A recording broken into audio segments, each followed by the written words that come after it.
Intimacy is just into me see, right? So with each person and each partner that you're sharing yourself with, you're able to share parts of yourself that you might not be able to share with other partners that allow you really to show up and learn yourself. You think when you get into relationships, I was married and monogamous for 8 years.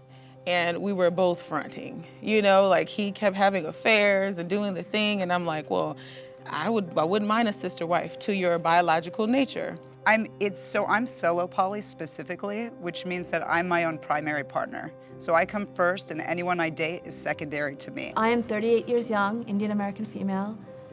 I have never had intercourse. So, and that's a more complicated, in-depth thing, but I just want to, on the surface, just say, from my life, in my humble opinion, individuals of any culture who practice promiscuity, I think it's just gross. Like just bodily fluids being exchanged, emotions being hurt, STDs, STIs, UTIs. I think it's just gross. And to your point, like it's hard for us to understand you, and it's hard for you guys to understand us. And neither is right nor wrong, it's just different. In this episode, we sit down with two groups of women whose approaches to love and commitment couldn't be more different. Monogamous women who value deep, exclusive partnerships, and polyamorous women who embrace the freedom of multiple romantic connections. Together, they unpack what loyalty, trust, and fulfillment mean in their worlds. They challenge common stereotypes and explore how society views their choices. Is monogamy still the gold standard, or is the future of relationships more open than we think? Let's step into the conversation and discover the truths, tensions, and shared humanity that connect them. I'm your host, Dr. Michelle Daff. Welcome to The Bridge.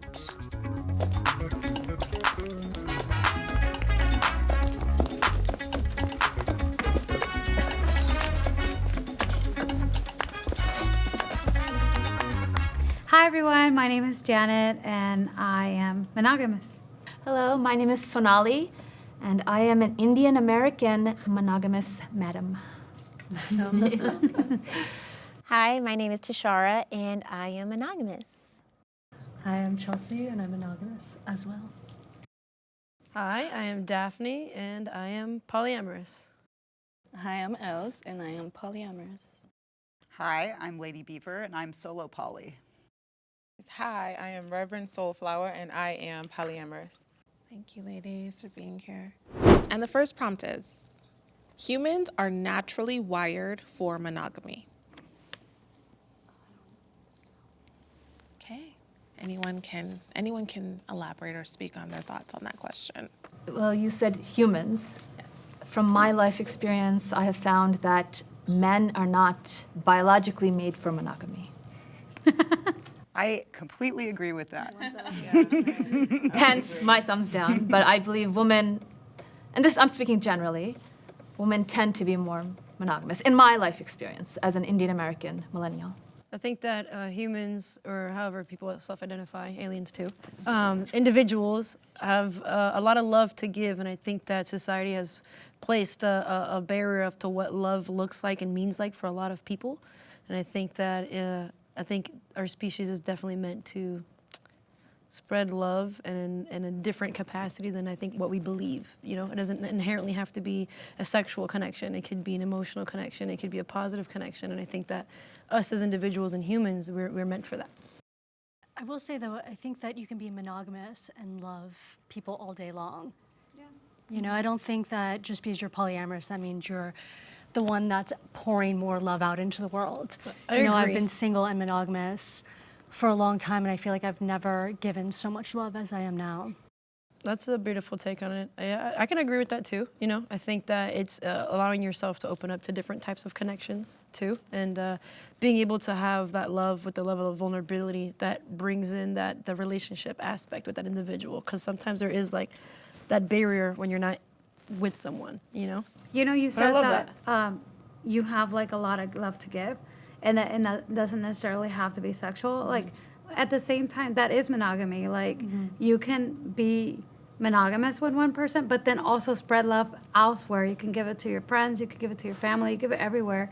It doesn't necessarily mean you have, like you said, you literally just said sexual. So technically you are kind of describing monogamy in a So way. do you think that monogamy has to do with sexuality? Because let's think about the people who are asexual in polyamorous or in different types of relationships. It's not inherently just that sexual aspect. It's a type of connection that you have with an individual more than anything else. Personally, I believe monogamy is like when somebody's having a relationship with someone in a sexual relationship. And that's the beginning of monogamy. that part one more time for me.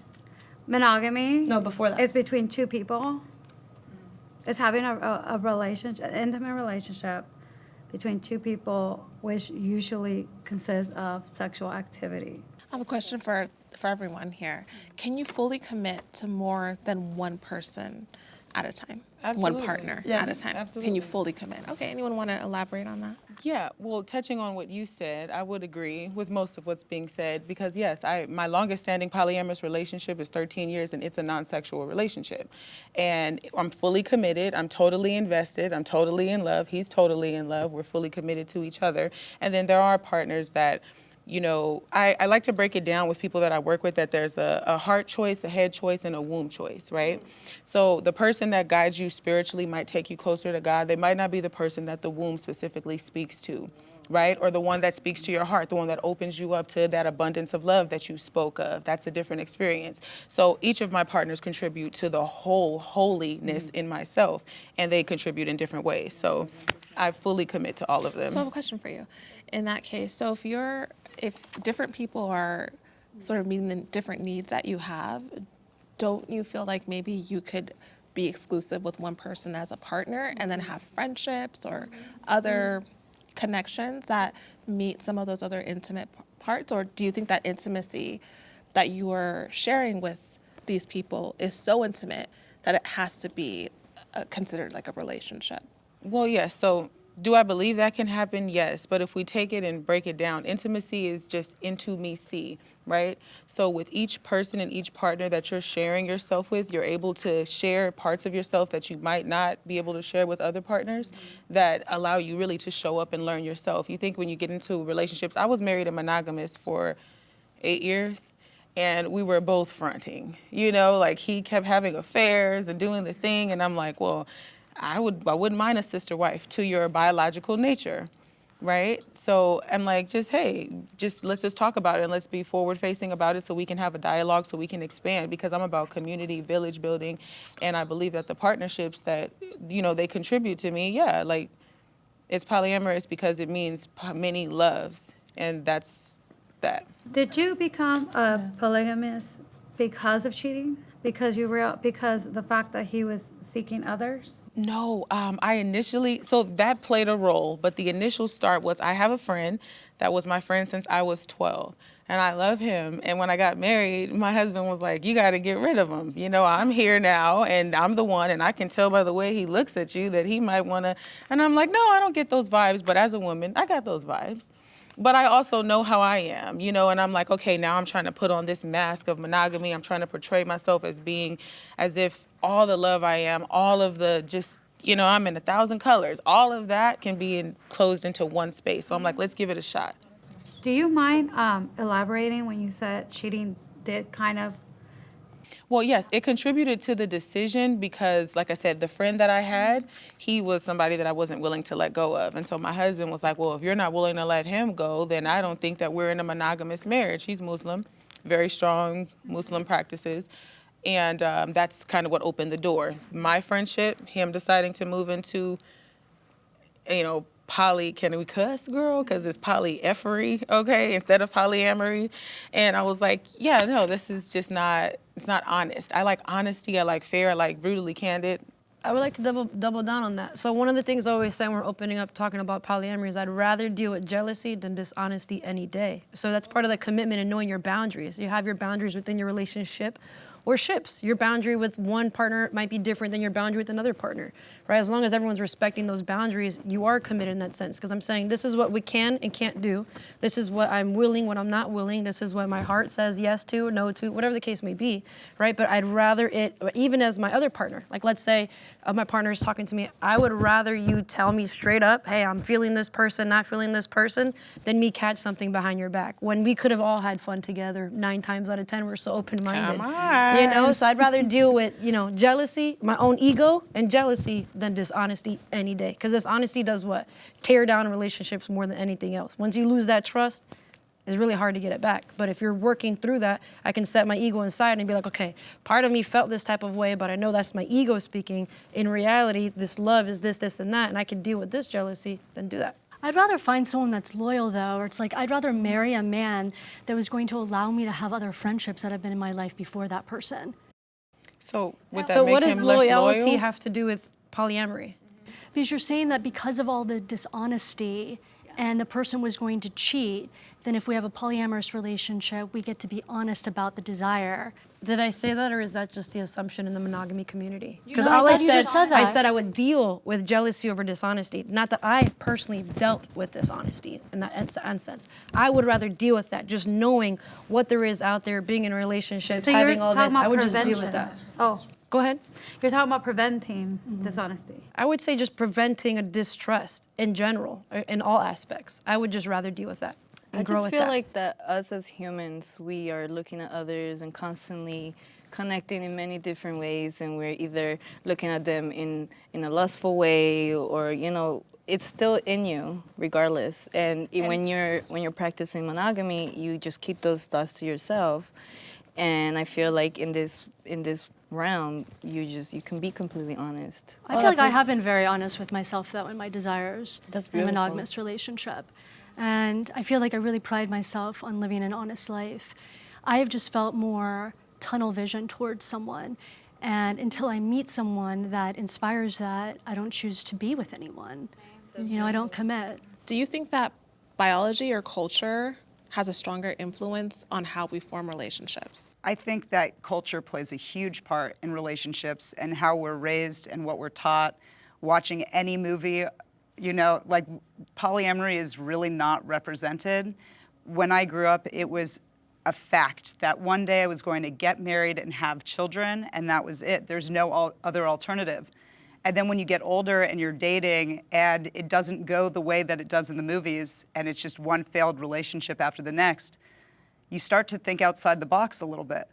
And also, I feel like traveling to other cultures and seeing just how other cultures view relationships, and not even relationships, just behavior in general, you start to realize how much of your behavior is a construct of society, and you're just drinking the Kool-Aid of what you've learned as a kid. So if you were able to meet someone that did meet your needs in all of those ways, just one person, would you then decide to be monogamous with that person, or would you still feel the need to continue? I actually could, I have been monogamous in the past. I could be with the right person. I just don't think that person actually exists. I feel like it's almost unfair to put the pressure on one person to make me fully happy. I don't think we have to as a monogamous person. I don't go into relationships thinking that that person has to fulfill everything.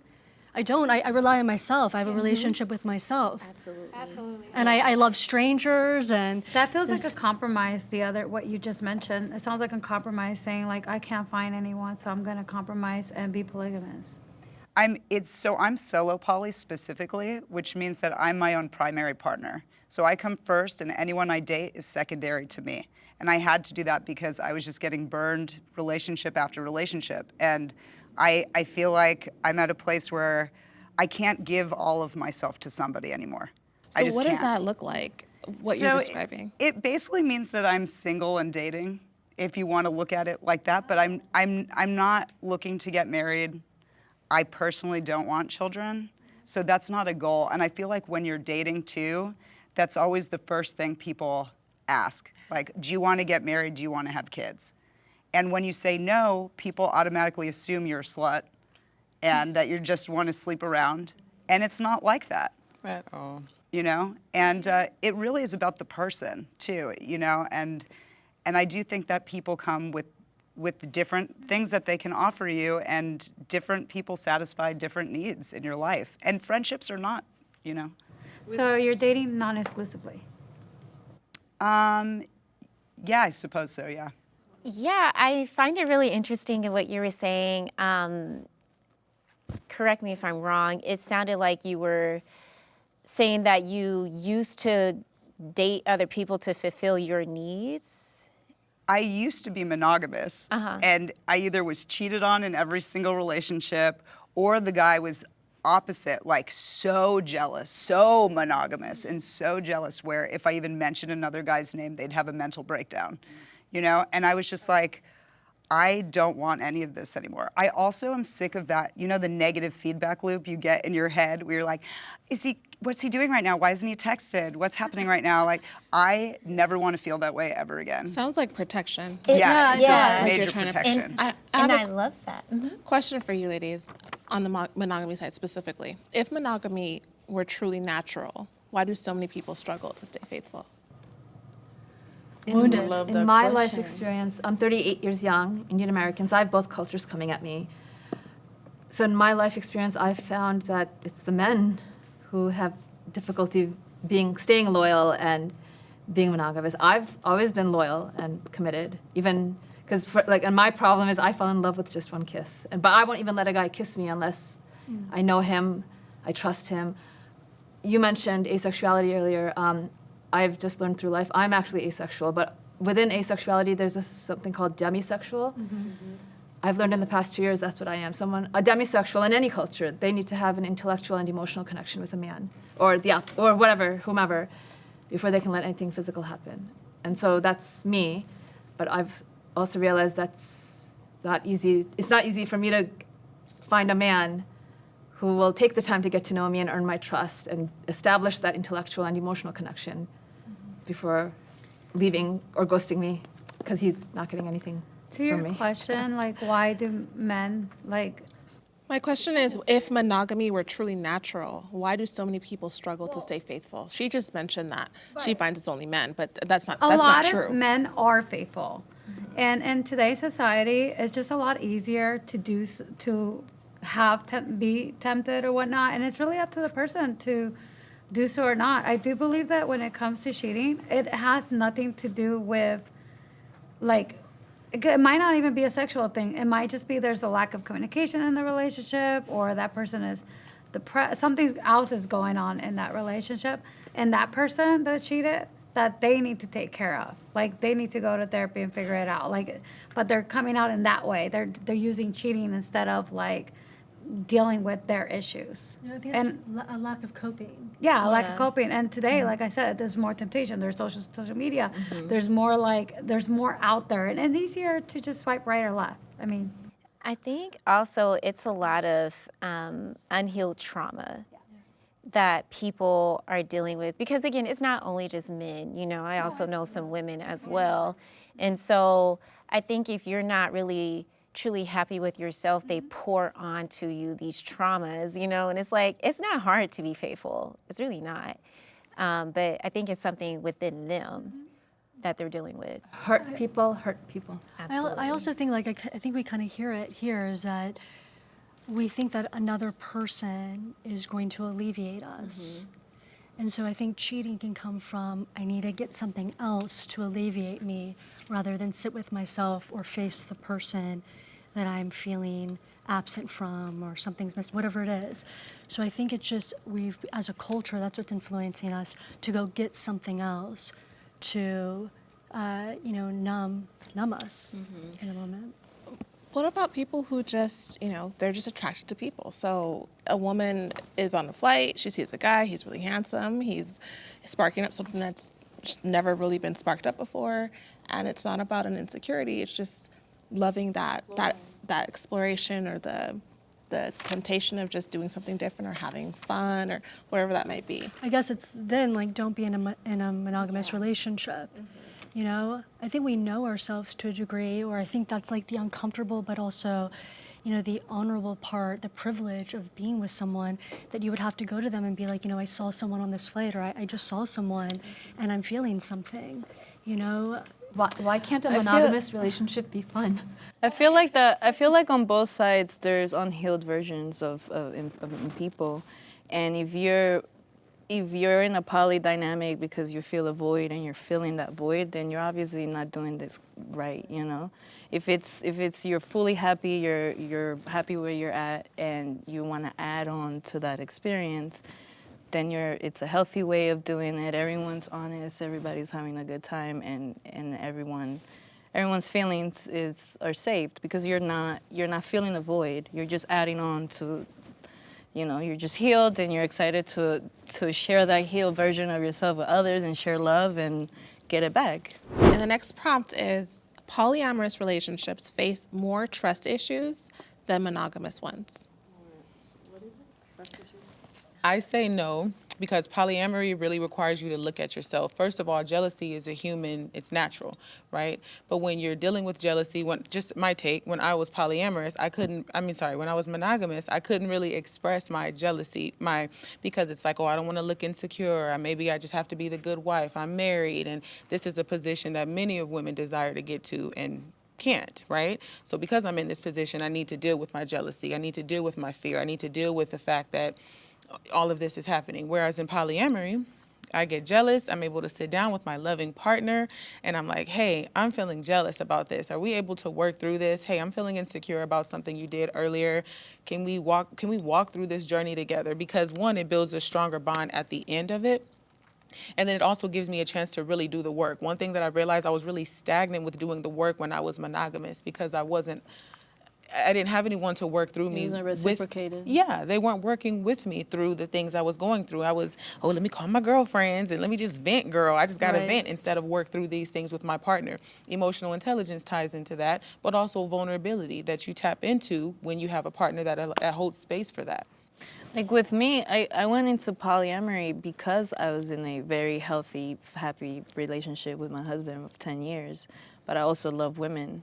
And so when you're happy, you're doing life, but then there's a part of me that was missing. That female connection, that female touch is completely different than a man.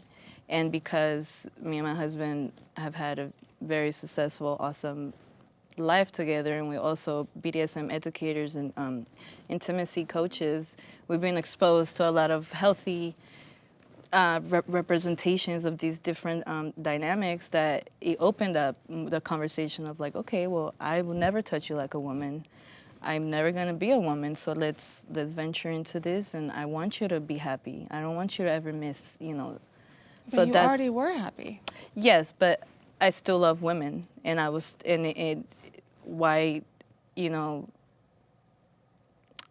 why Deny yourself? deny myself. Are you that still side. with your husband then? Yeah. So in that So I've been sense- married for 10 years, and I've Okay. been with her for 2 years. Okay, so in a sense, do you feel, this is for all of you ladies, is it okay to want more things and just restrain from it? Just have restraint and say, I know I want this and this will make me even happier, but I'm just gonna choose not to. If your partner's willing and you have that communication, you have your boundaries, why are you limiting yourself in this life? This life that we only live once. Why limit yourself to those emotions? Why shove that deep down when you know this part will bring me happiness, will bring me joy, will fulfill whatever I have in here that I haven't been able to do that? If your partner's saying, I got you, just be honest with me, just talk to me about it, let's work through it together, why would you do that? If you're even saying that it was gonna make me happier, why hold back? Also, can I say Why deny yourself? I practice restraint every day. Otherwise, I'd be sleeping with my roommates, which I've done before, and it has That not part ended too. well. Right? And I that's practice a lot of restraint. That's a great point, because I think a lot of people see polyamory and they're like, oh, these people just sleep with each other. But that's not Are not you all even sleeping it. together? No, well, not all of you. I do Just feel right like I don't have, for me, like in a monogamous relationship, it's very rare when I'm jealous, and he's like, we're not jealous. There is no jealousy. Like, I love that for you. because we're in a relationship, we're just together, and there's trust. So if you have trust, there's no jealous. It's very rare, super rare, and to be jealous for me. And Have you ever been cheated on? yeah, of course. But I just left, and that was the end of that. And I moved on But to you the see next how it's guy. normalized? Yeah, of course. Yeah, Like, that of shouldn't course. be a normal because thing. when somebody cheats on you, that person Is is unhealed. not dealing with their own issues, and they're not really ready for a relationship. So you move on. But I've been very happy in my relationship, where it's faithful. We're both faithful. During the time we're together, there's no jealousy. There doesn't need to be no jealousy. There's trust, and it's a healthy relationship. So it's not necessary. I do feel that, so studies have been done in Stanford University and Harvard, and it shows that people in polygamy relations are having more stress, having more heart attacks, higher risk of heart attacks, more stress, more anxiety, and more jealousy. So that's actual research. So I do feel personally that there is someone struggling even more so. Like your decision was that you wanted to have a female experience. Somebody else, right? Because your husband wasn't. While he wants you to be happy, he may also internally also be, he's sharing you. So he may not feel the way you feel about it. But we're very open about it. Yeah, and but there's jealousy on both sides. Do you have an open marriage? It can be. He doesn't choose to, but yes, it's open. Also, can I just say, I do Open for not. discussion. If he wants to go there, we can obviously talk about it. And that's us tapping into our and doing the work. And it's like, why am I gonna deny you? Yeah. You know. So then why stay married? I'm just curious. Well, for me, I value marriage, and I'll be married to all my husbands and all my wives for the rest of my life, however many I'm afforded, because I value witnessing my partner's growth. I value witnessing you go through the changes of life. I value witnessing you grow, me contributing to your development spiritually, mentally, emotionally, psychologically. All of these deposits that I make into you, this is something that I want to witness and I want to be a part of. It's so freeing to be able to pull up to my partners and bust down on all of the emotions and be held. Right. I remember when I met a gentleman once, it was completely platonic, if that's who you want to go, Plato, right? But I cried with my current partner about him when he left, and he held space for me so beautifully. Just like I'm pausing and crying in the store. He's taking me out to eat. I'm just crying, and he's like, come on, did you talk to him? Like, that was the thing for me. It's like, yeah, this is freedom. This is me being able to express that I miss him, I like him, I appreciate him. He contributed something positive to my journey that changed me forever, and I can't be dishonest with that. And thank you for seeing me still and still loving me to keep going on this journey. 13 years. I feel like just because I'm married and I have a girlfriend doesn't mean that I'm half committed. I'm fully committed. So being married, it's completely okay and still have a girlfriend. I have a question along the lines of what you just mentioned. Sorry. So how do breakups work in general? If one person wants to leave, how, does the whole relationship end? How exactly do breakups work? Any of you can. I don't believe in throwing humans away. Well, breakups do happen. Yeah, but so how do they work happen? through that? I think it's a communication piece too, right? Because it's such a broad spectrum. Because there's different types of polyamory. There's different types of your triads. You've got their V shape. So you've got it to where she might have a partner that, or for instance, her husband. I'm a lesbian. I don't have sex with him, right? But I love him. I respect him. I give him everything in the world. I love him. I'd give him the shirt off my back if it would fit, But I think that every dynamic is a little different. It's just that communication piece. It could be, well, this kind of went to the shitter and this person's no longer in our lives, or it could be, let's have a conversation about it. These are, how do we handle conflict resolution? Like, what is the cause Hopefully of not said over a breakup? text. You know what I mean? Definitely not over a text. We're grown. We're going to communicate. So you said that you kind don't, of stuff. Sorry. No, go ahead. So you said you don't believe in throwing humans away. Is that what you said? Yes, that's true. Anyone I've ever loved, I'll always love. So you still with your ex-husband? Yes. We're still married. I'm still legally married. You're still married. Oh, yeah, absolutely. So is your husband, the husband you have now, right? You're married. Yes. So you said that you were married, but you were still in love. You kind of had this thing for your for your friend, a friend that you had, a guy.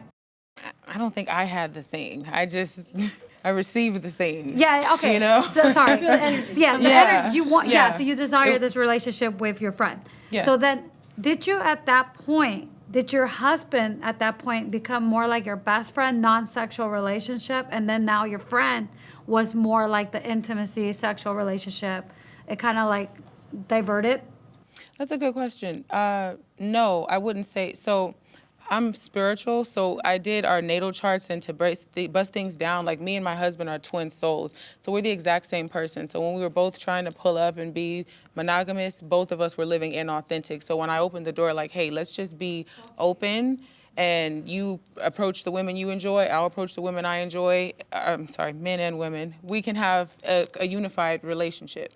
So no, I never had sex with that person, that partner. He's still a friend of mine, but it just made him feel uncomfortable that he was someone that had eyes for me when he was so glued to monogamy. And I'm opening the door for another way of living that still gets total commitment from me, total loyalty, total everything. I'm going to be honest. So are you being intimate with your husband still? Yeah, So occasionally. you're just not being intimate with your friend? No, not that friend, because he's a friend, not a partner per se. Oh, okay. Because he's So monogamous. My you friend is consider monogamous. yourself polygamous in the sense that you have friendships with males, but you're not being intimate with them. However, you're only intimate with your husband. No, it's a choice for me. I can be intimate with whoever I choose to be intimate with. It's a choice. Also, real quick, there's a big difference between polyamory and polygamy. Polygamy, everybody's married. Polyamory, you're not married. So there's just a difference in the I'm just communication. trying to It's figure out okay. if you're having like, if you have multiple relationships with, because you're saying because you're married, but you're having, I guess you could wear the poly in it, but you're saying when you say poly for you specifically, it's spiritual.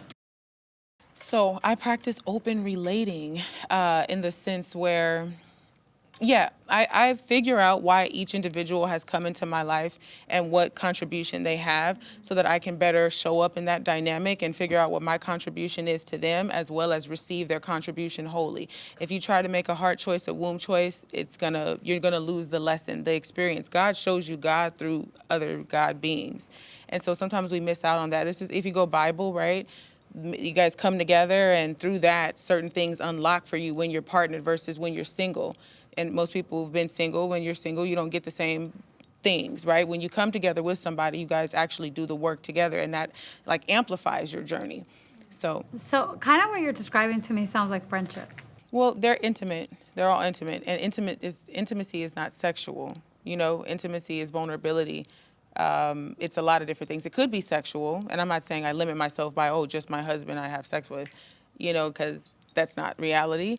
But all my relationships are sustainable, they're ethical, and they're long-lasting, upwards of the shortest is 3 years. And there's total commitment there. And so we can call them friends because we started off as friends. I'm not kissing and sleeping with people randomly, I carry myself with a little more than that. But once we start unpacking and unfolding and I see where you are on your journey, we can contribute to each other's journey, and that's kind of what that is. In this world, this realm that you call it, it feels confusing, like listening to you ladies. It sounds confusing. But do you feel that there's emotional confusion because you're inviting so many people, as you're saying, so many souls, so much into your spirit? Do you feel a lot more tension and confusion and all of that living this way? I was more confused before when I was trying to be monogamous, honestly, and trying to navigate. I was trying to navigate these relationships. I'm like, okay, this is the one. He's my soulmate. Like, it was always like, are you my soulmate? Are you my soulmate? I found my soulmate, you know. So yeah, I was really looking for it, and I feel like I tried really hard. And I did study Kabbalah for 2 years, and I was praying to meet my soulmate, right? And then there's, in Kabbalah also, they taught us that a woman's purpose is to direct a man's energy where to go. So, and if you don't have that, and if you don't have that in your life, you're not completely living your purpose. So I'm like, okay, I need to live my purpose. But then I was conflicted because I never really wanted to have kids. I'm a teacher, so I have lots of kids in my life. I'm happy on the kid front, right? I don't need kids. But they were also telling me that was also part of my purpose. So I felt like that was confusing, trying to justify my own desires to fit this mold that I'd been told that this is the way. I feel freedom. It's way less confusing. I don't have to ask anyone or depend on anyone except for me. But you also don't have the vulnerable piece because you said you're single. So you don't have that space within you to even be open for that, like. I'm not I have partners, regular partners in my life, we're just not exclusive. There's no real, I guess I call them my partners, but, we're dating, but I wouldn't be like, this is my boyfriend, you know what I mean? Or this is my girlfriend. I don't know, it's just way less pressure. I just enjoy being able to have experiences with these people. I'd be very sad if they stopped wanting to hang out with me. It would definitely break my heart. I'd cry. It seems like you've changed, not so much that the label has afforded you it. Do you think that all monogamous people are just trying to get married and find the soulmate always? Well, You know, like Facebook, right? When Facebook first came out and you had your Facebook status of like single, right? And if a guy You seem said, complicated. yeah, like, yeah, right, or that, but if a guy wouldn't say that they were your partner on Facebook, it hurt really bad. And I was like, I'm not gonna go out with any person that refuses to acknowledge our relationship. I'm not gonna be a secret. And now I'm kind of like, whatever. So just real quick, I would say the best way for people who aren't polyamorous, it's kind of hard for you to get into our headspace and be like, that's understanding. For me, to explain, I would say your radio stations, right? You have your favorite, I'm dating myself, you guys were all probably around the same age, dating yourselves. When you had your favorite radio station programmed, you knew which ones to go to, this is gonna be a banger, but I also love this station. It just, I love this music just as much as I love this music. It doesn't mean that you love one more than the other, you just love them a little differently. Like my relationship with rock and my relationship with R&B are two different relationships, and I love them completely different. How I jam out to them are completely different. How I receive them and how I express them are really different. It's the same as your different relationships in polyamory. That's kind of like a way to wrap your head around it. When you're not in it, it's hard to say, oh, I can understand that, when you really can't. So maybe You listen to and more vice music. versa. Yeah. It's vice versa. There's unhealed people everywhere. Polyamory keeps physical intimacy more exciting than monogamy. Okay. You're not sure? Pick one. I agree with both. Well, pick one. Yeah, I know. I know you don't. Yeah, I think we're all kind of, but if I had to Okay. level down, it's no. So I am 38 years young, Indian American female. I have never had intercourse. So, and that's a more complicated, in-depth thing, but I just want to, on the surface, just say, from my life, in my humble opinion, individuals of any culture who practice promiscuity, I think it's just gross. Like, just bodily fluids being exchanged, emotions being hurt, STDs, STIs, UTIs. I think it's just gross. And to your point, like, it's hard for us to understand you, and it's hard for you guys to understand us. And neither is right nor wrong. It's just different. Okay, yeah, I could agree. Like, I think, like, for me, I don't even eat after someone who's double dipping. I don't even drink after people, so that's how I feel things. But also, I feel like, I wanted to know, do you feel if you did have a safe relationship that you would probably be monogamous? Like I said, it depends on the person. I just have not, I tried to meet that person for my entire life, and I have found that it does not exist. It's a myth. I think the Prince Charming myth of you're gonna find the perfect husband that'll meet all your needs and be understanding for everything, it's just impossible. You're asking for way too much of one person, and it just isn't real. Like, we believe this thing because we've been told this thing exists, but movies. it's not real. It's not real. When I hear you, though, it makes me really sad because, like you said, that it sounds to me like you desire a monogamous relationship, you just haven't found one, and then you just compromising and just like, let me just date whoever I can. And then also, you even said, the people that I'm dating, I hope they don't stop talking to me. Meaning, like, you desire that kind of commitment. You want you do want, because if they leave, you're gonna be sad. So you're wanting that commitment from them, but then at the same time, you're not really in a monogamous relationship with them. So they will probably. That happens in monogamy too. If Yeah, someone but I mean, leaves like, you. she's saying, like, she has all these relationships, but then she wants to continue keeping them. But You're not entirely wrong. I just feel like I changed. My beliefs in what I want completely changed because I just accepted reality. yeah, you accepted the Yeah. fact that you're probably not gonna find that one person that's gonna commit to you, so you decided to just be open about it. And with your partners, with people, like, we never know when anything's gonna happen, right? Someone could die the next day. It's the same thing. It's just, I love these people. I don't want to see them go So my away. question is, if you did find someone that wants to commit to you and wants to be with you monogamously and is like falls over heels with you, would you then become monogamous? Well, I thought I found that person, but they were so jealous, it made me, that's actually was my final push. When I was in that jealous relationship and this guy would fall apart anytime. But if it's somebody that's not jealous and you, are you open to that? Again, you're talking about this magical Prince Charming person that doesn't exist. So I have owned my own play club for the last 3 years, and What's a play I club? have you go in there and you have sex. You can have sex, you practice BDSM. I'm a BDSM educator and entertainer, and I also coach people in intimacy and all that stuff. So it's a club where adults come in and you come with your partner. No matter if you're practicing monogamy or polyamory, you can come in there and explore by yourself with a group or whatever you choose yourself. It's whatever you're okay with and whatever you're going in there to do. You don't have to be polyamory to be in a public space to have sex with your partner or to learn sexuality. And so I just want, the reason why I couldn't, because I have seen polyamory groups come in, monogamy, like monogamous couples come in and explore, have amazing, awesome, crazy sex. I've seen it all up and down, and I don't think that you need to, it doesn't matter if you're with one person or with 2 or 3 or 5. I want to piggyback off of that, you know? I think that it's your partner, that you and your partner's connection that brings that excitement, and less about how many partners to have that excitement. Because I've had, even in polyamory, you can practice conscious monogamy, which means, like, for instance, we're in a V-shaped polydynamic. Me and her husband don't have sex, her and I do, and she's the V anchor between us both, right? So, even in that sense, I date her. I don't have 5, 6, 7 other girlfriends currently, or anything like that. Now, I think that it's a big misconception that you have all these partners and that you're having sex with all these people, you know, and that you need all that to have that excitement. I was married before. I had my ex-wife 15 years before that. You know what I mean? I think that when you're emotionally connected to and spiritually connected to an individual, intimacy is just gonna blossom beautifully, regardless if you're polyamorous or monogamous. It's that specific partner. Yeah, maybe you become more free to explore. Yes.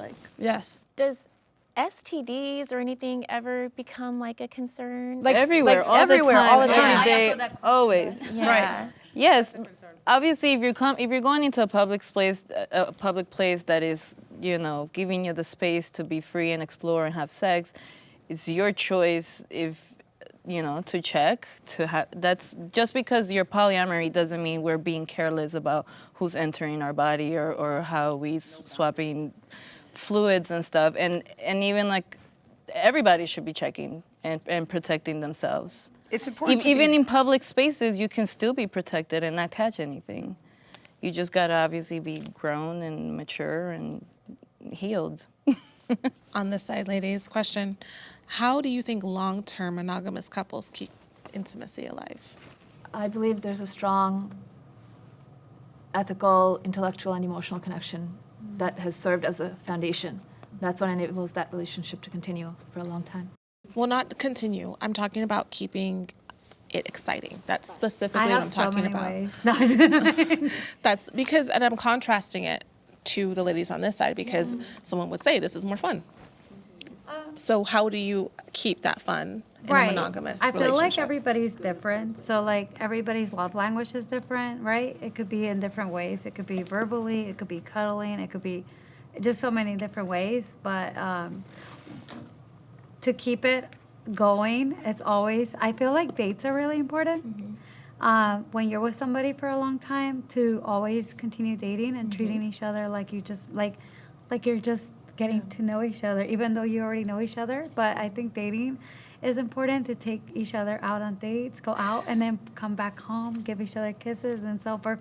But I feel like that's one of the best ways to keep it going, is going on a date every weekend or every so often. I would hope that you don't even have to like leave your home. It's not about having to go on dates. No, yeah, because you could do it at home. But I think also, they say it's like you always have to be choosing each other. Right. And even what you spoke about, like the depth of communication that you have with your partner and that you've experienced in polyamorous relationships, I think having that in monogamy and really being present for each other and constantly curious. And for me, it's more about emotional connection. So offering that sort of support, I think that breeds a lot of intimacy that's ongoing. So it's like always wanting to go deeper with someone and to remember that even though you're together, you have to constantly be knowing them better, So I think to me, like love is a series of conversations. So I think the more that you talk, the more passion and intimacy. I also would say, like, your mental has to be good, you know, like even within yourself. I feel like if you are still mentally healthy, you're going to be your best self for your partner. And I always believe like never lose your inner child. And so I feel that with, you know, your partner as well, you never want to lose that. You know, keep pursuing, keep being creative in date nights and even at home, let's cook together. Because even if you have kids, your kids are going to leave you, you know, so it's still just going to be you two. So you got to keep that spark alive. But I feel like as long as you still are doing good with, you know, making sure you're good mentally, mental health is, you know, so important. I feel like if you're your best self, you're going to be your best self for your partner as well. Thank you. And to contrast that on this side, can having multiple partners actually make intimacy feel less special or meaningful? And even in your situation, you're not sleeping with her husband, but you know she is. So does it make intimacy feel less special or less meaningful knowing that it's not that sacred relationship between only two people? I feel like your question, it's almost like you need to flip it on its head and make it a turn on. So it's like, for an example, you know, if I'm feeling a little bit jealous about one of my partners because I know there's something has just happened, you know, it's interesting how you can flip that jealousy on its head and actually make it something that you're like, well, I have him now.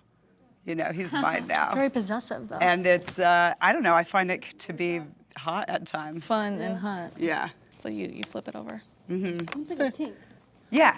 Do you get jealous when she's with her husband? I mean, because sometimes I'm Latina. I get jealous a lot over different things. That's just not one of them. I'm just being honest. Even when we met, actually, I was married too with my ex-wife as well. And so when we first got together, it's a lot simpler with all parties involved, knowing that okay, I have a partner I'm going home to, you have a partner you're going home to. So it's a different dynamic versus when it's a partner.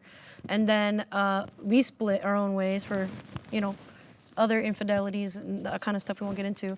And I think that it's all about communication. You know what I mean? I think being a lesbian, not around men, it was something I had to learn through. And also like living. We live together full time. We live life together full time. Those dates we do every Tuesday. The three of us go out all together. And we specifically save Tuesdays to spend time together, to be intentional, and to also generate that. So even though me and him, we're not compatible in a traditional sexual aspect, so many other ways we are, and we share our intimacy in a little different way. So I wouldn't even say that the right word is jealousy. I would say I've adapted as an individual to grow and be like, okay, this is how I can show love, express love. This is how I'm willing to accept and receive love. And he knows that my sign is do not enter. And we can do all kinds of things in different capacities. And even then, like he gives us the space to have our own time. We give each other spaces to have our own time if we need that. Outside of that, we typically do life together. She's getting all the love, huh? She is. Yeah, that's how she has. The next prompt is, children are better raised in monogamous households. Okay. My parents were monogamous and they were terrible. You're The on the reason fence. why I'm saying yes is because while in polygamous relationships, they have they basically the mother can go and then the child can have a babysitter, a second mom, or a second dad, or whatever, which is great. But the reason why I'm choosing monogamy is because there's also like breakups, and that could happen in any relationship. However, I feel like it's harder on them, especially after watching like Sister Wives and they all broke up. It is really hard, and you know there was a situation that occurred with one of the sons because he couldn't handle. It was just like a lot of. I just seeing everything go down. I just feel like I do feel that monogamy is best. You have your dad, your mom. It's you know straight. You know maybe some people don't even have a dad or a mom, but I do feel monogamous relationships is the best. 50% of all marriages end in divorce. I do agree with that. Yeah. Even then, they That trauma. It's so traumatizing. Yeah. And there's also a website for married men that are seeking arrangements outside of marriage. So I've heard of it's that about too. billions of married men. I think in having a child, see that I'm a mother. My daughter's 9 years old. When my ex-wife, when I separated, she was 7. So she's seen our inception. She's seen it all, even down to like, does anybody here have kids or anything like that, or even or children of whatever. When you're dealing with that, I take a spot. Even talking to my daughter, like I told her, I was like, baby, I'm so sorry that you have to go back and forth between one house and another. You were raised in one house. You were everything traditional, and even then, like even if, it doesn't matter. When we split, I told her, I was like, I'm sorry to go back and forth. My 7-year-old said, Mom, everything is as it has to be. Like, I just want you happy. I just want life to be happy. 7, nothing pre in her head, nothing.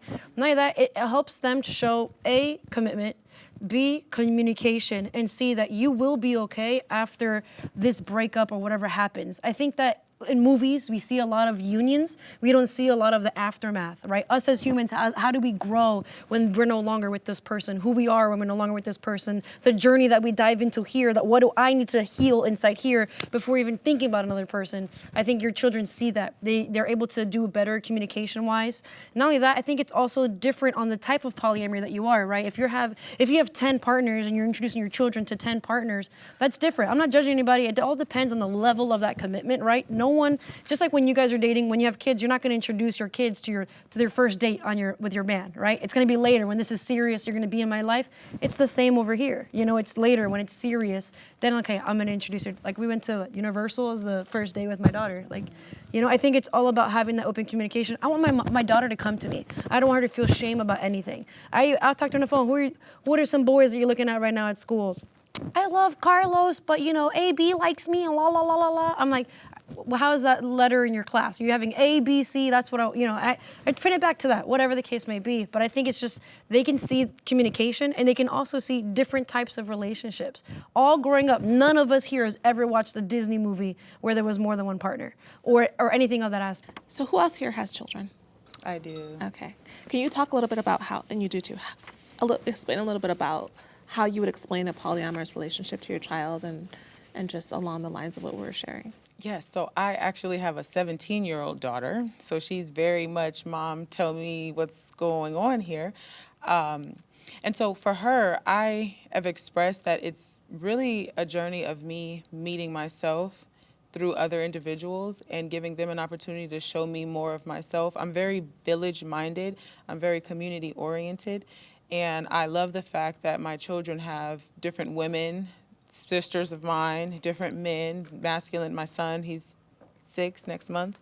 I love that they have different masculine energies that contribute to their nourishment, their mind, their spiritual development, sports, you know, some things your daughters can't have conversations with you about. Although I'm very open, my daughter came out when she was 13 and like, oh God, I've been hiding it from my dad forever. I'm so glad I could tell you. And I'm like, yeah.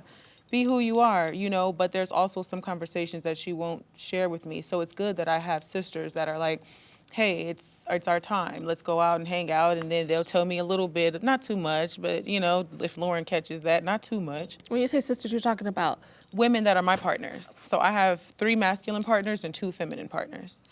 And 2 are out of state. You know, we're spread out a little bit, but we still make time for each other. So how do you explain that to, I don't know at what point you started these relationships. You said she's 17, but your son is 6. So how do you explain your lifestyle to your children?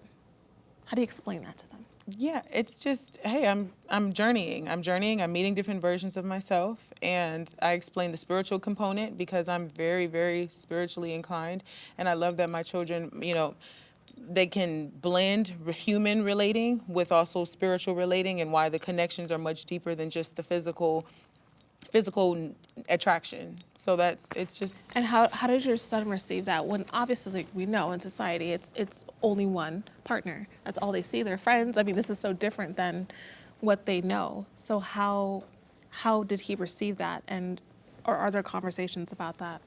Well, he's 6. I know he's really young. Yeah, but he's also very smart. He's a starseed, so he's really like, you know, Mom. But, you know, the thing is, he loves it. My son's father is not active in his life in the sense that I would want him to be, but Michael is the sports dad, you know, without saying everybody's name, you know, Brandon is the other dad. You know, he provides different elements that give my son a well-rounded, you know, he gets to have conversations. My father's active in his life, so he gets to contribute. He gets the chance to grow through different loving encounters and loving experiences that he's a melanated brother. So in my community, we're always we're taught to be against each other.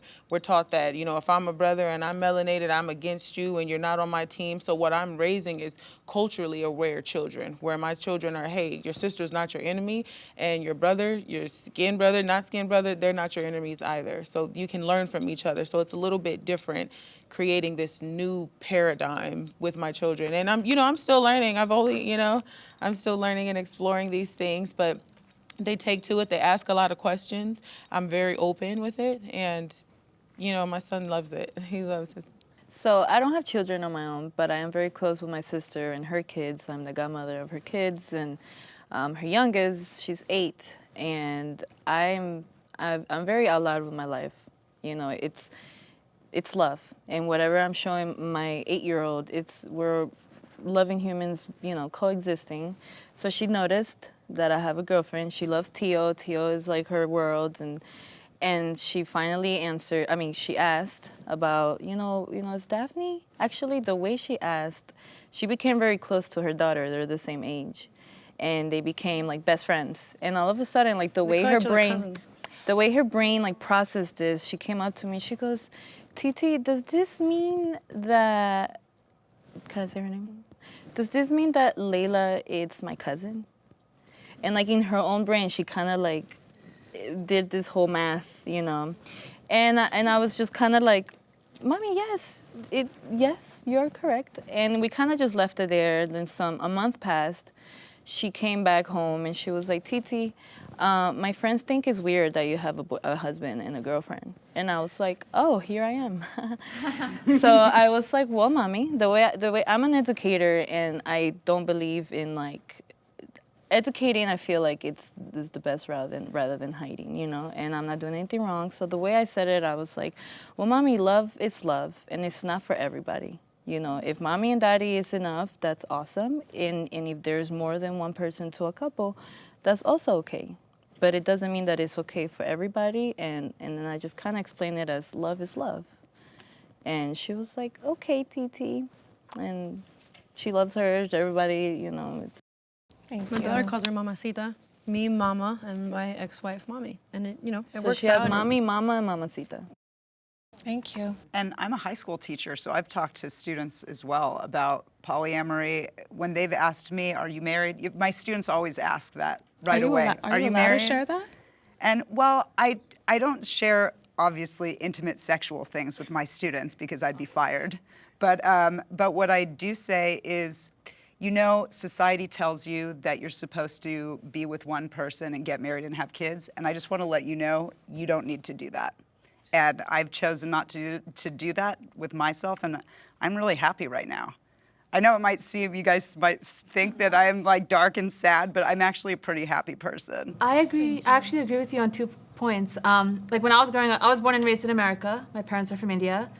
And in the New Jersey public school system, I addressed my teachers as Mr., Ms., or Mrs., right? So to your point, yeah, society does tell us it's usually get married and have kids. But then on the second point you mentioned earlier, you don't care to have kids and whatnot. I'm actually the same. And as an Indian American millennial, and I make light of it. I say that I don't have a biological clock. I have a beautiful watch, though. Thank you. The next prompt is, emotional intimacy is stronger in monogamous relationships. Okay, so we can talk about it. Yeah, for me personally, I am very territorial. And so I would only just want to be with that person. It's going to be my husband, of course. Right now, I'm not dating. I am in a season of dating myself. But I feel like, yeah, I would need to just be with that. It's stronger with one person. You don't have to worry about soul ties. You're not worrying about if someone has an STD or anything like that. That's just for me personally. Emotional for me with one person it takes a lot of energy. I feel like to spread yourself everywhere. I do have a lot of friends. I do have a lot of best friends, family, sister, everybody. I have a lot of friends that I also express myself with. But however, when it comes down to it, it's my partner, who's my best friend, who I can pour myself out to. And it's wonderful. There's no judgment, and it's just a beautiful relationship. Quality over quantity. Yeah. I guess we have to acknowledge that we don't know what we don't know. Even hearing other people's things, we don't know. We're listening, but I haven't experienced it, so I can't say for sure.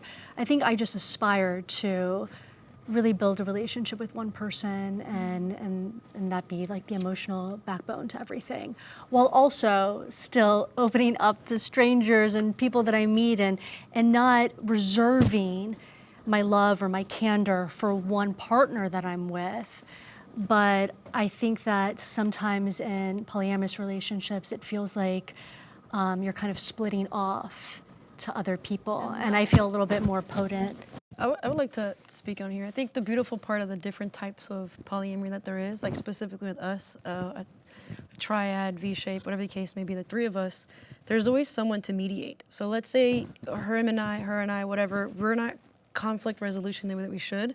That third person can come and mediate and knows us to a whole level. It's like, well, I know this about you, and this is coming from this aspect actually instead of this. And having that third person has actually helped increase our emotional intimacy. The three of us, you can hire people, but Just do they too know many you people. in and out, live with you, see your patterns, know your unhealed parts of yourself. So, you know what I mean? They know a different level of you that you can hold back to your therapist. You can't hold back your patterns that's visible. You can't hold back your unhealed self that happens to come out, but you can control what you say to your therapist. So when you have someone that you don't even realize pay that much attention, and then you hear you're at conflict resolution, they're like, actually, can I help you guys with this? Let's, da-da-da-da. And we can do it.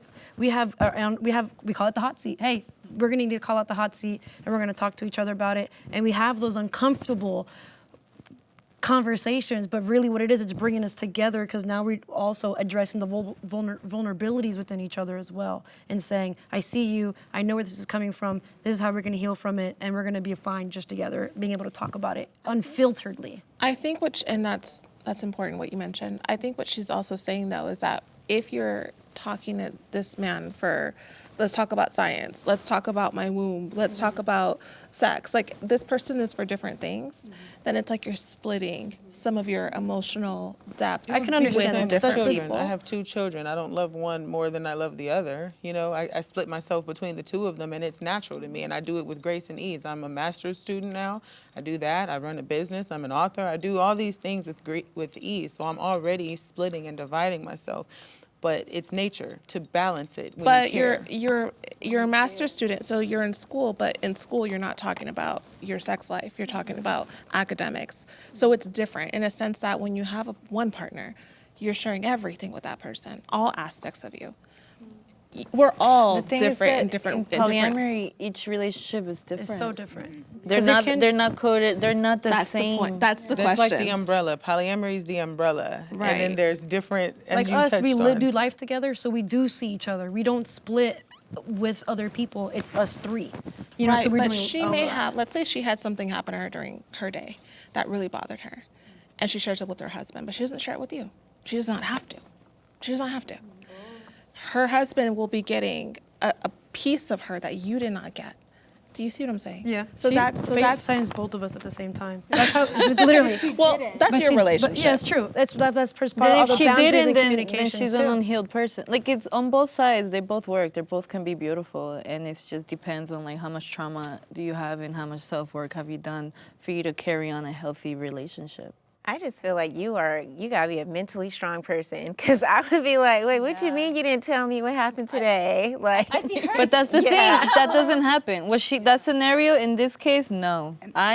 We hold it. Every night we have sacred circle and our stuff about our day. We talk about But it with each sometimes, other. like listening to you guys, I feel like you would absolutely collapse, actually, if you found out that something was shared. Yeah, that's sad. But that doesn't I happen feel like there's here. a level of what I'm hearing is like control to try to mitigate things that would really hurt you, rather than being like, God, if this one person hurt me, I'd be left on my own to figure it out, and I'd have to draw from within, not from my other partner that's gonna pick me up in the aisle and be like, I've got you. It's like, I have to be picked up by a higher source that's invisible, not another person. I think that even entering into polyamory, even getting into that, you have to be a certain level of healed internally to even venture into it. It's not for the weak. It's not easy whatsoever. Jealousy is a real thing. You know what I mean? Being able to communicate, you have to have very high emotional intelligence, a high level of communication, and also being able to express your boundaries and say, this is what I'm okay with, this is not what I'm okay with. And before even getting into it. So some people might think that you're actually not healed. They're gonna if you're in a they're relationship gonna suffer. like that. You're gonna learn the hard way. I was going to say on the flip side that, you know, people do have boundaries. Boundaries is the word, right? We all have boundaries in monogamous and polyamorous relationships. And sometimes our partner's boundaries, they don't want to hear that thing that went bad in your day. That's a boundary for them. They don't want to be the savior every single time you're going through something. So that's why you have other people you can do that You with. could have yourself. I call it like a You don't container. need other people. In relating and what I teach and coach is it's a container. So when you come home, you have a vent, you're aware of if it's your higher self speaking, your inner child, your ego, your animal side, what's speaking. So you introduce that nature and you say, hey, I have a vent. Or you ask your person. One of the reasons why my relationships are so good, I've been proposed to so many times, girl. They're married, you know, just all of these things, you know. And the reason being is because I ask for permission to drop my crap off on you. Hey, are you in a space to hear this vent? If you say no, then to your point, I have to be a big girl. I'm going to the higher self. I'm getting these downloads on how to heal myself. That takes me back into my work. Or I can go lean into a partner, or I can pay for a therapist. I have so many options, but I love going within. I love going deeper because as I, like the seed, as I go deeper, I'm able to root and then come back up with new discovery. Hey, while I was down in that, I discovered something. Here's what I want to bring back to you. And maybe he just got off work, and as soon as they come in, you don't even ask him if he's ready to take your crap, you know, if it's a safe space. And now he has to come in and bear all his stuff and then bear all your stuff, and that is encroaching, it's unfair, and it's imbalanced. So women, we love to vent and talk. So I always tell my girls, like, get you some girls if you just have to talk to somebody, because if your partner doesn't want to hold space for that in that container and they say no, yeah, you might feel shame, you might feel hurt, you might feel some type of something, but go in. Figure out why you need to be so heard by somebody right now, or get you some additional soundboards. In your situation that you shared, you have a lot of different partners. How do you have time to meet all of these people's needs, or the ones that you're willing to meet? Take care of your children, take care of yourself, go to school. It's a lot of work to be able to commit, even if you're committing to 5 people. How do you have time for all of these things? Well, being a woman is a lot of work in general. It is. And then a mother. Well, for me, the good thing about it is all of my partners were whole selves. So we're not needing each other to complete the other part of our journey. We appreciate each other and we're enjoying each other, and we all love our space. The universe heard my prayer, because I'm like, I have a nesting partner, but I have my own room. And I value that, because when I want to share space or I want to take in your energy, I want to be able to do that. I want to go out if I want to go out, but I like what we all appreciate is space. When we commune, it's like we never stop talking. When we connect, when I fly out, I just came back from Atlanta for a month with one of my partners there. When we do these they're very intentional engagements. And when we take our space away, it's because we're doing our internal, spiritual, mental, emotional work, and we're also engaging with other partners, and we're getting on with life, because we get caught in this idea that relationships, in this planet, relationships are just for love and sex and babies and marriage and all these things. And we're all here to evolve, to spiritually grow, to ascend. And that's the purpose of relationships. So my relationships challenged the abandonment issues that I used to have, you know, the wounds that I used to have about being rejected and all those things, and draw me back to myself, which empowers me to essentially show up as powerful as I do in the communities that I'm placed. The only comment I wanted to make was that one of the beautiful things about monogamy is the freedom to not have to worry about a third person thoughts, or like how they're gonna feel about what I'm gonna say to my partner, because like, let's say that something had occurred, I don't have to wait for a FaceTime, or like to have both of them there together, or speak. I can just freely speak to that partner and not have to worry to hurt like somebody else's feelings that I went to this person, not to that person. And it's just more freedom, I feel like, in general. And the next prompt is, marriage should be allowed to exist between more than 2 people. I'm saying no, it should not. It should be 2 people. Got it. Okay. Yeah, I mean, I'm not saying that I want that, but I'm just saying that, you know, what is it called? Like, I just want to let people be.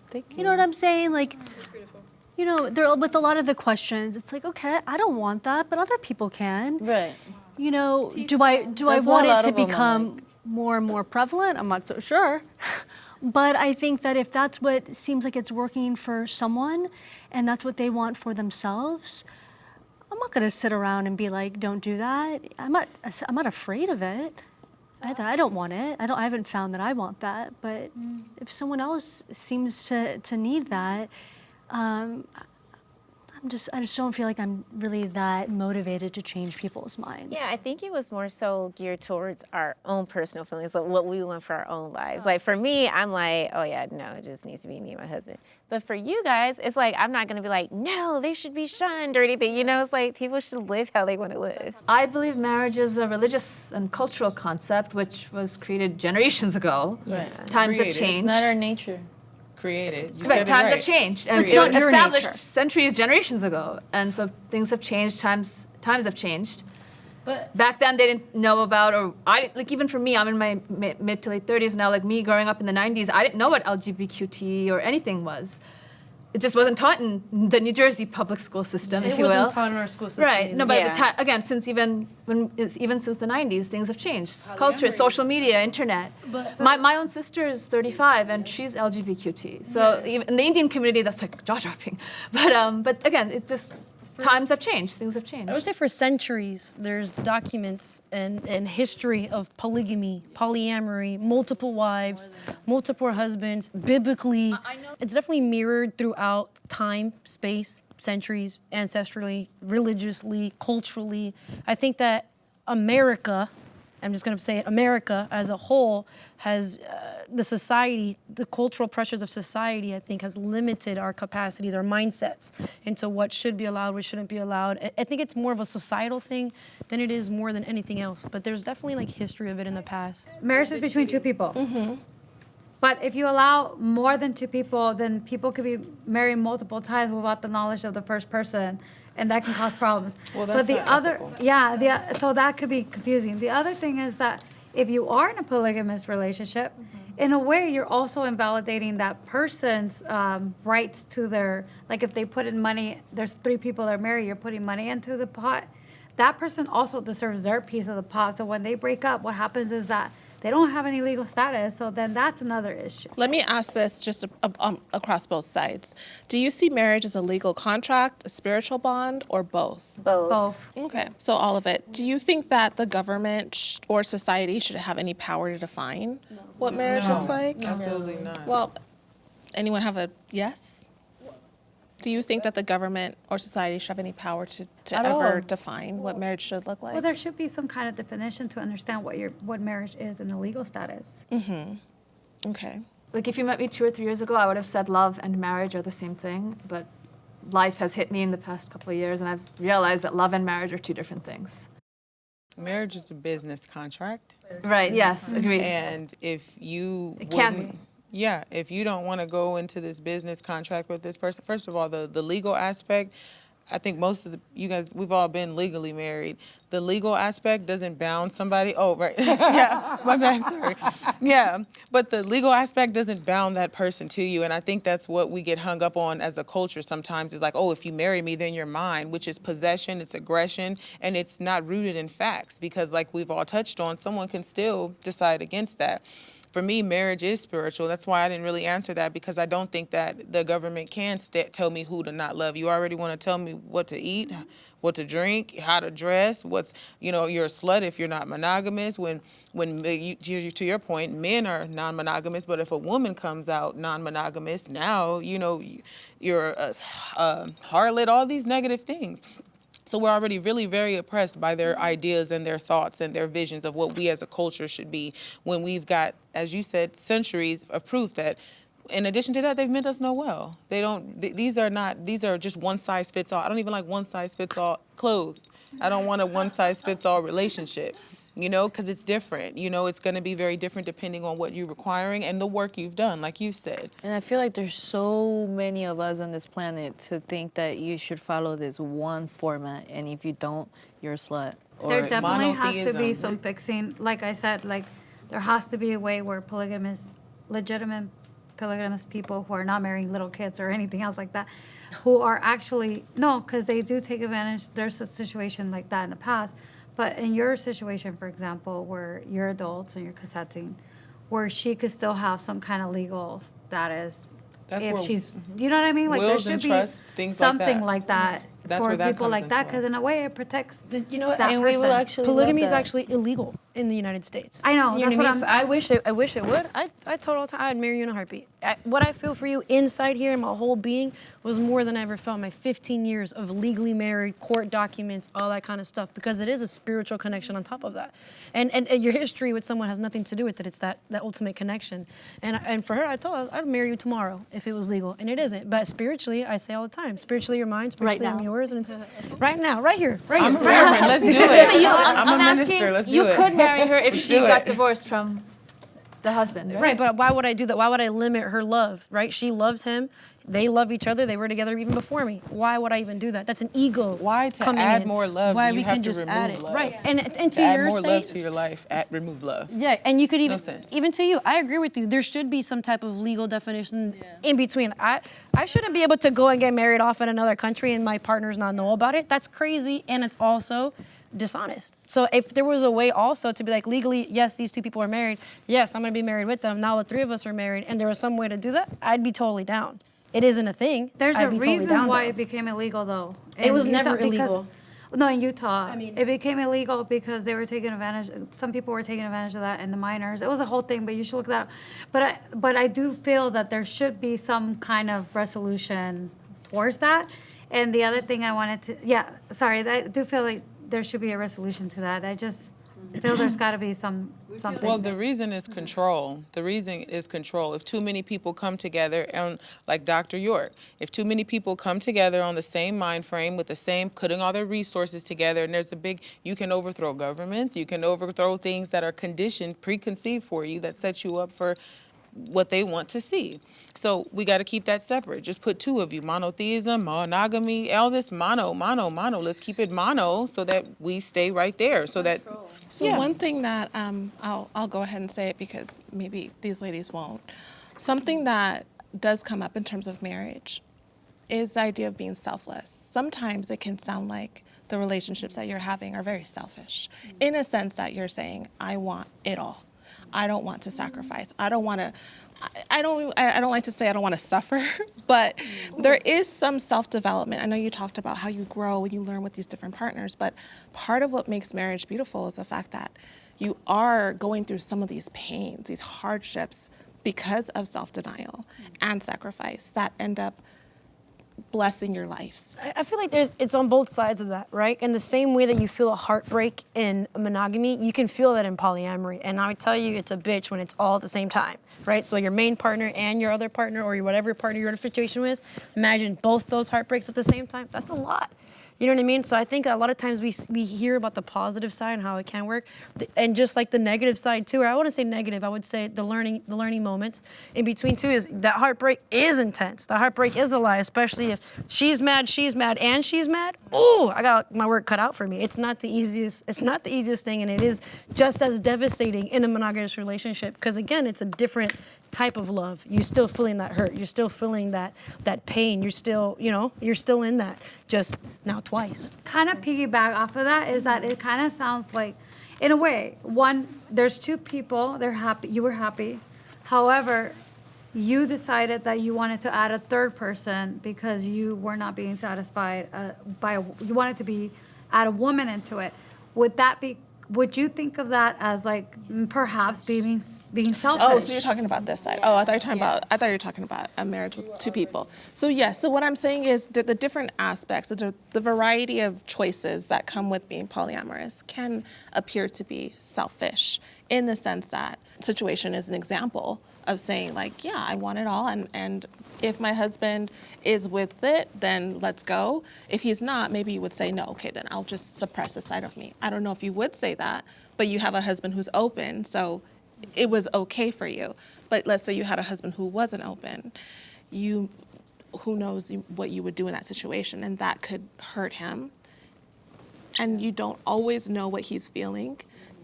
There may be days where he feels like he has sacrificed for you and he wishes it wasn't that way, even though it's fine for him. He liked it better before. So in those ways, you don't always know what a person is experiencing, and it could sometimes feel selfish. I feel like culture and religion for many years have made us feel shame around wanting more. Like there's nothing wrong about wanting more. And if there's communication, honesty, and everyone's okay, then we're not hurting anybody. Like the whole culture of like holding back or denying yourself things because of whatever, why? Like, I feel like I want, you know the saying of you can't have your cake and eat it too? I want the whole bakery. And I should be okay with that. I shouldn't be made to feel shame because I want to be extra happy. And I could also, from his point of view, like what he has said and being around him, love is unconditional. And he's like, I love her unconditionally. To say, I only love you if you only love me, that's conditional. So I've heard him from his own mouth say it to her so beautifully, I love you unconditionally.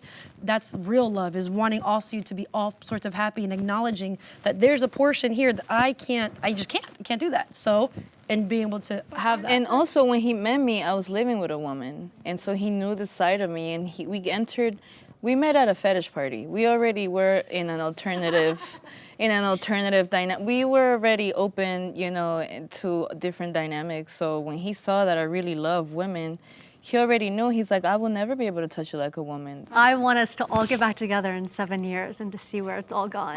I'm so curious. There's such a curiosity about what will come of all of this, you know? So I feel, to your point, the question was like, what if he had said no? And I don't feel that was answered. I feel like if he had said no, you know, because he was open. But there are some men that are not open to that. Or what if he changes his mind, you know, like going forward, he's like, you know what, maybe I just want us to be together, sorry. I'm fortunate enough to be with a man who, he has his PhD in human sexuality, super mature about himself and who he is in my life, that he doesn't feel threatened by any other energies getting close to me. When you mentioned that, you know, someone can love you so much unconditionally that they can allow you to just be happy, that's what's important to them. It made me think of women specifically who are married to men who are cheating or who are doing these things, but because they love him so much, they stay, they deal with it. They just turn a blind eye because they love him unconditionally and they want to be with him so bad that they'll allow him to do whatever he wants to do. And that part is unfortunate, but it does remind me of that in a sense when you talk about that It's piece. very sad that there's a lot of lack of self-love. When you allow others and you're dealing, you shouldn't be dealing, you know. It's more about look inside and work on yourself, love yourself to where you don't have to deal with any situation that you don't have to. I think it's just this parallel really fast that like, is he sacrificing possibly to keep you? And I think there's been a lot of conversation about like, I think a little bit of a fear of breaking up and you guys don't want to let go of the partners that you have. And so what do you do in an effort to keep someone and not let go? And that could be sacrifice some of the values and maybe a value at some point of monogamy, just so someone doesn't leave you. You'll be open to them being with whomever else and having more happiness or love in their life. So you don't have to go through the heartbreak or some trigger. I just want to say how proud I am of my poly panel over here. I think these ladies are just amazing and so well articulated, and I just love hearing all of your thoughts about all of it, and it feels validating to me to hear what you guys are experiencing, so thank you. Yeah. Oh, I just want to say that the most prominent misconception is that polyamory is for sex. It's not. That's all.